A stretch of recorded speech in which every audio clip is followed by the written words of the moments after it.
Welcome back to America's Now. The U.S. government is setting up an emergency shelter in Texas because of a surge of young illegal migrants traveling alone into the country. The shelter is located at an Air Force base in San Antonio and will hold as many as 1,000 children that are crossing every week. The youth are coming primarily from El Salvador, Guatemala, and Honduras. They make the perilous journey north through Mexico to Texas without parents or adult relatives. Ginger Vaughn introduces us to a young man who endured a 45-day passage across Central America into the United States in search of his family.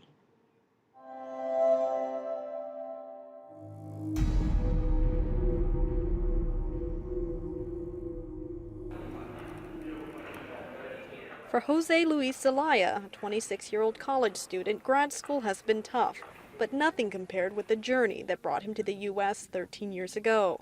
There's various things that we did, like, we slept in mountains, we were robbed by the militaries, some of the people that came with us even got kidnapped, people were left behind in the desert. I even remember people losing their lives in trains. And for me, it took me 45 days to come to the United States. I walked a lot. I try to have different accents depending on the country that we were in.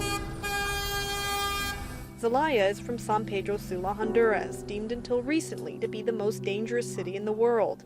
His mother and younger sister had fled to the U.S. to escape violence in 2000 and were waiting until they could send for him a year later. Meanwhile, Zelaya became a street child to avoid an abusive alcoholic father and focused on survival. Whenever my mom comes to the United States and I stay behind, I get expelled from school because I was very violent. I just fought a lot because that's what you're taught. Whenever you're 11, whenever you're 12, it is your turn to join a gang. It is your turn to become violent. It is your turn to get somebody pregnant. It is your turn to be the typical man, to be the typical macho man. And if you don't do that, if you're lucky, you'll get a job. If you're lucky, you can get an education. If you're lucky, you'll survive. But whenever you live in the most violent city on earth, it just becomes a survival of the fittest. So it's just very difficult whenever you're a street child trying to figure out where you're gonna sleep at night. That's just not something you think. Zelaya says no one is prepared for bullets. So whenever I was 13, I was playing soccer. This is something very normal that everybody does at 5 p.m. Everybody comes out of their home and they play soccer. But at the same time, there's a lot of drug dealings. There's a lot of drive-by shootings. There's just a lot of killings going on. So as we're playing soccer, you just hear bam, bam, bam. You just hear a lot of shots. But this time I was just so scared I started running. And as I started running, I didn't really notice it until I got to a friend's house and I realized that both of my arms were shot. And I had blood on both of my arms at age 13. After hearing about the shooting, Zelaya's mother arranged for a smuggler, also known as a coyote. For 45 days, Zelaya lived in shanties, hid in trains, and spoke and ate little, following instructions of the coyote, and survived on hope. When he crossed the Rio Grande from Mexico into Texas, his journey still wasn't over. The way that it happened is whenever I cross the Rio Grande, I swim across. You swam across? I swim across. I swim across. I just jump into the river and swim across. Whenever I made it to the other side, I start walking in the wilderness, and I don't know where I'm at, but I'm thirsty and I'm hungry, and I drank the river water. An immigration patrol officer came and they took me in. They arrested me and they took me to Harlingen, Texas, to a detention center there. Zelaya stayed in that detention center for a month and a half. All he knew about where his mother was were the numbers 713, which social workers on his case identified as a Houston area code. I go outside, they put me in a patrol car, they take me to Los Fresnos, Texas, and whenever I head to Los Fresnos, Texas, the immigration officer tells me to close my eyes. I close my eyes, he opens the door, he pushes me in, and there's my mom. She was right there, wearing a red dress, wearing red lipstick, and she just opened her arms and said, "I told you I'll be back." Zelaya's mother, Eva Rodriguez, lives in Houston, Texas. She says she'll never forget the pain and guilt of leaving her son in the hands of her abusive ex-husband. In my heart, he's my heart. I can't yo no quería dejarlo, pero tenía que hacerlo, porque si yo agarraba a mis 2 hijos, no iba a poder venirme. Iba a haber mucho problema. Once arriving in the U.S., she worked tirelessly to save the money necessary to bring her son back. This is the reason why he stay in my country. But I work too much when I'm coming for 1 year. I working in a night, I working in a day. I saving the money for go, for pay, pick up my son. I pay $7,600 for him. I pick up him in immigration. I remember the day. No lo quiero en una caja. O no quiero regresar a mi tierra y no verlo. Y yo decía, voy a agarrar dinero y voy a comprar una pistola. Voy a regresar si algo pasa a mi hijo. No voy eran cosas horribles las que pasaban en mi mente.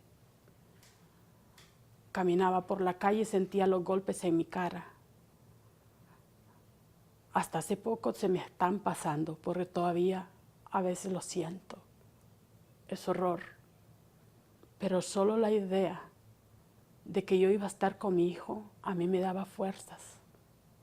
Y para yo reunir ese dinero y traer a mi hijo, no es para que él lo sepa. Era $1 el que yo gastaba a la semana para comer con mi hija. En ese tiempo vendían 12 Maruchan por $1.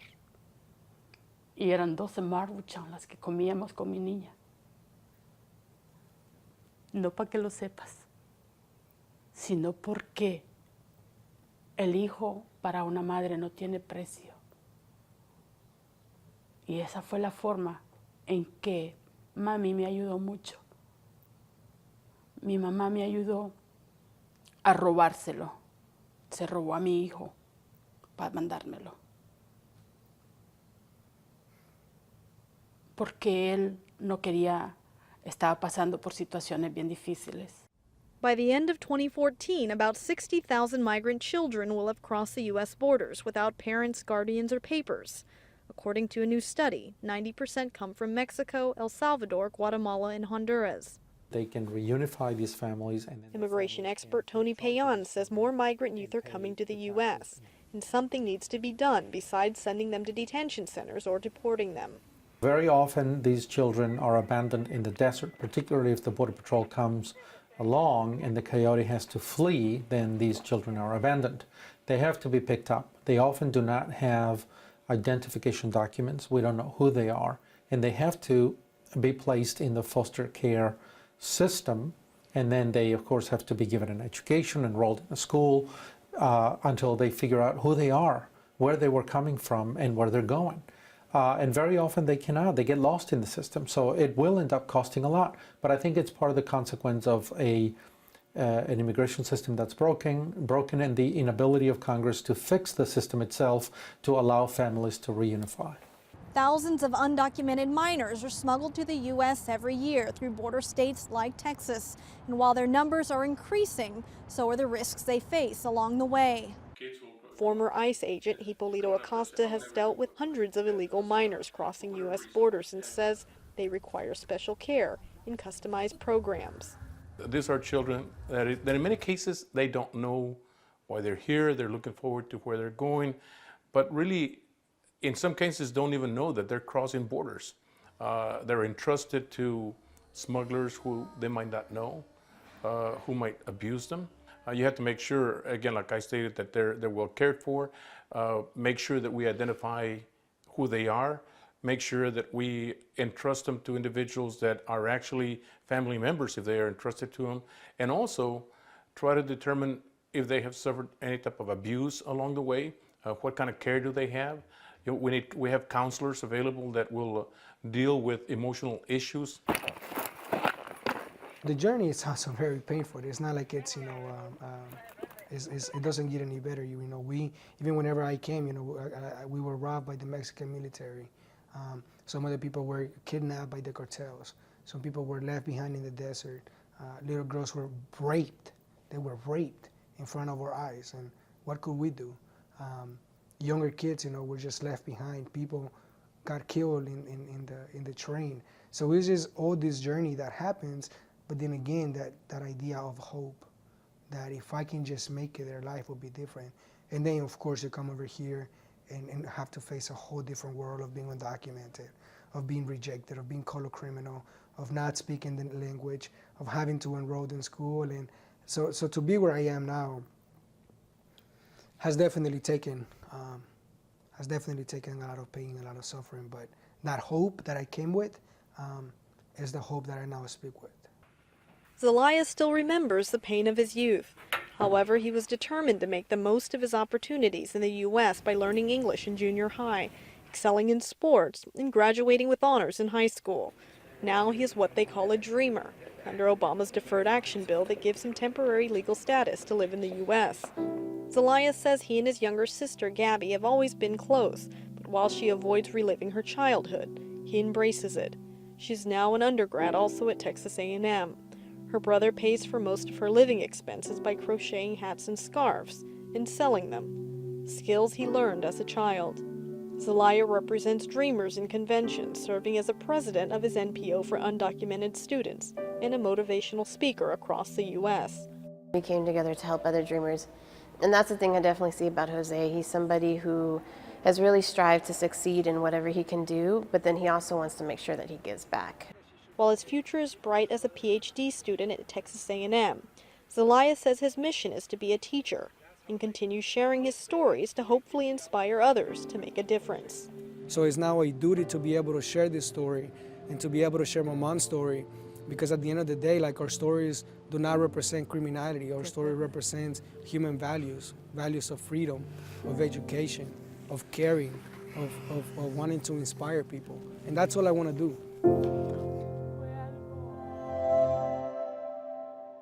Our thanks to Ginger Vaughn for that report.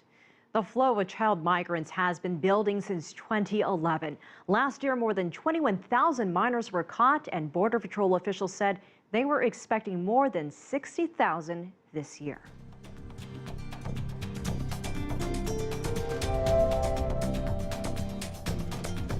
Coming up.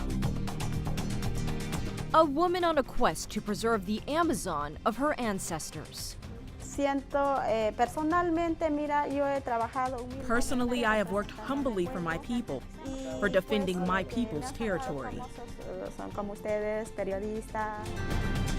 America's Next.